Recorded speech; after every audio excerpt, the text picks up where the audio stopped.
Our next speaker is Bruce Roberts. He's the Division Chief for Caltrans Division of Rail and Mass Transportation. He's actually not in your book. He is replacing Comey, who was not able to make it at the last minute. The Division of Rail and Mass Transportation provides a state funding that supports 3 of the 5 busiest intercity passenger rail corridors in the country: the Capital Corridor, the San Joaquin Corridor, and the Pacific Surfliner. California intercity rail ridership is over 5.8 million passengers who travel almost 550 million passenger miles per year. Caltrans manages a state-owned fleet of 102 passenger rail cars, 17 locomotives. Caltrans is part of a multi-state effort to oversee the manufacture and purchase of the next generation of both 125-mile-an-hour locomotives and bi-level passenger cars from Siemens and Sumitomo. Additionally, the division manages numerous Federal Transit Administration grant programs, manages state-funded rail capital improvement, and is responsible for the development of the California State Rail Plan. Bruce is a civil engineer and a project management professional with 23 years of experience with Caltrans. He has an MBA from University of San Diego and a Bachelor of Science degree from Cal State University. He and his wife are the parents of 2 high school boys and live in Sacramento. And with that, please welcome Bruce Roberts.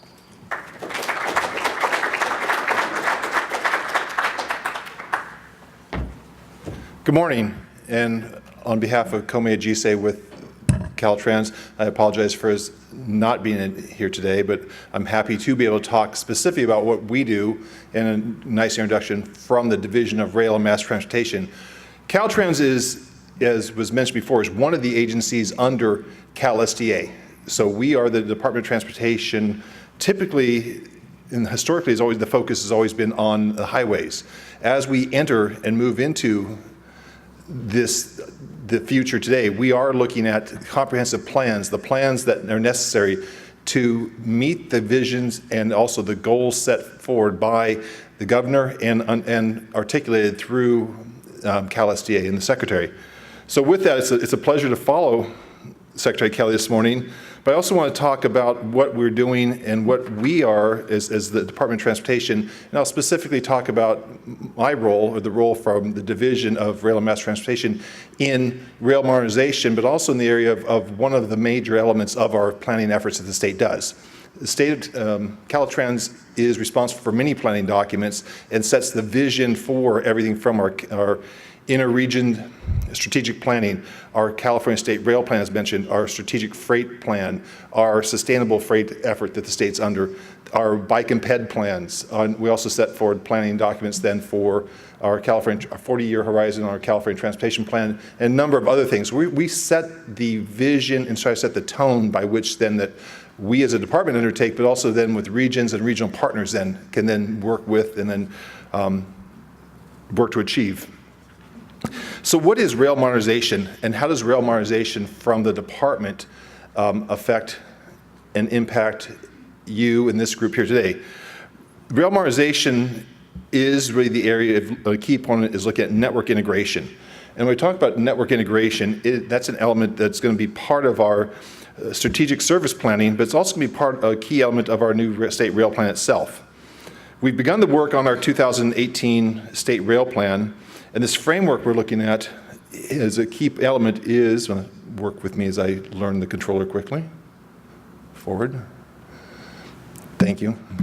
It is looking at it to be more than just a list of projects. In the past, our rail plan has just historically been a list of just capital projects by which every corridor looked at, every strategic development plan for each corridor looked at. So we're really trying to say, how do we then have a rail plan that integrates where high-speed rail is going, how do we work with our shared network that we have, and also the unique element of our shared rail network in California that has a high degree of public ownership. That's, I think, it's unique. Other than what you'd see perhaps in the Northeast Corridor, you don't see the amount of the extension of public ownership of rail infrastructure as you do here in California.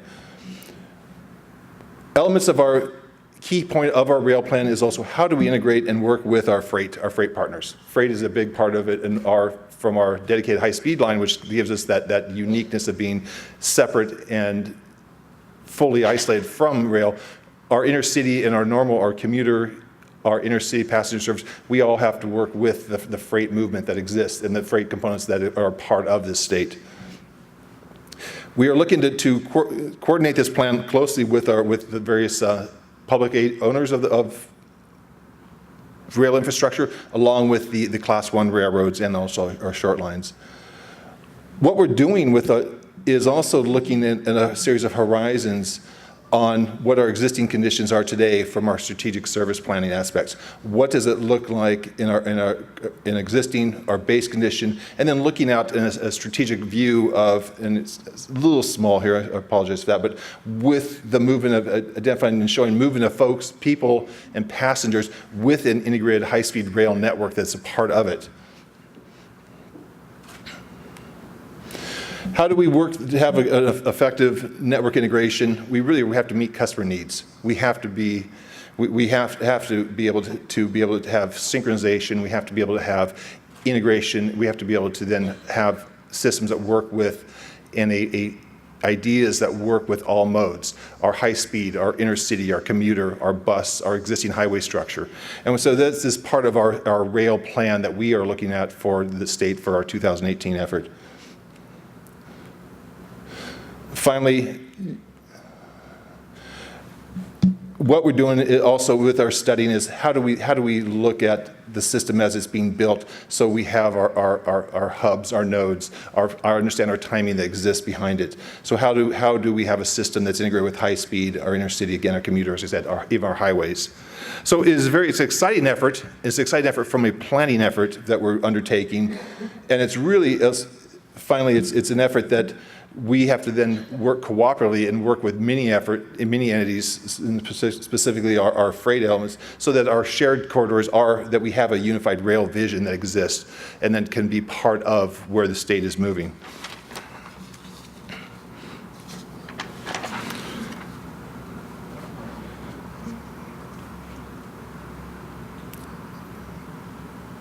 So as we move forward and continue with our rail plan, we will continue, and as a department, we continue with our traditional efforts too, our traditional capital improvement projects. We also continue with as we mentioned, the undertaking of the NGC diesel electric and also the bi-level rail passenger cars. Those are two efforts that we are managing through our division and undertaking, and we will be utilizing and adding to our state fleet that we do have for that continued operation of our intercity services.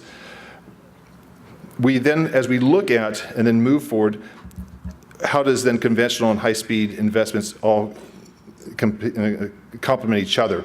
And how do we undertake and plan for the future when we look at ideas not ideas, but the foundational elements that show that and show that we will see and we can expect to see with an integrated and complete high-speed rail system up to a fourfold increase in the number of ridership and passenger miles versus the numbers you heard today when we talked about our 5 million people. I mean, we will see a multi-fold increase in the number of passenger miles and those passenger miles that are served. The piece of that was thrown in the intro on the 550 million miles, passenger miles, is no small element in itself. It's thrown there very intentionally in the bio and in the start, because that amount of passenger mile movement is almost equal to the amount of passenger mile movement that you see today through all the commuter services. So we, when our intercity passenger effort that we as the state support at a statewide level, move people effectively and efficiently over a very long passenger mile basis, equal to and almost equal to the total amount of passenger miles that move through all our commuter services that exist today. So as we move forward, we're confident California can continue to lead the nation, have a strong plan, and be able to lay out a vision and a future that not only meets our expectation, but exceeds it as we move into the completion of an integrated rail system and rail network through the state. With that, I'd like to thank you, and thank you for having me here today.